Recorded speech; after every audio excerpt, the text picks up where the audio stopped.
بسم الله الرحمن الرحيم. الحمد لله الذي جعل الليل لباسا والنوم سباتا وجعل النهار نشورا. لك الحمد أن بعثتني من مرقدي ولو شئت جعلته سرمدا. حمدا دائما لا ينقطع أبدا ولا يحصي له الخلائق عددا.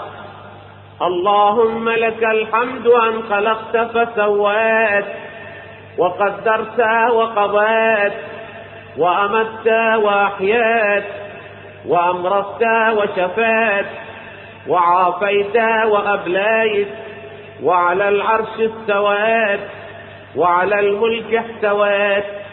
أدعوك دعاء من ضعفت وسيلته وانقطعت حيلته واقترب أجله وتدانى في الدنيا أمله واشتدت إلى رحمتك فاقته وعظمت لتفريطه حسرته وكثرت زلته وعثرته وخلطت لوجهك توبته.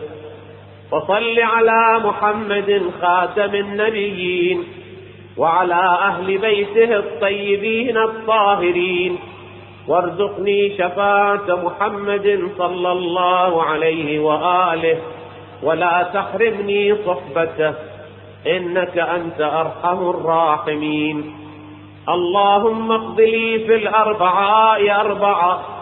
اجعل قوتي في طاعتك ونشاطي في عبادتك ورغبتي في ثوابك وزهدي فيما يوجب لي أليم عقابك إنك لطيف لما تشاء.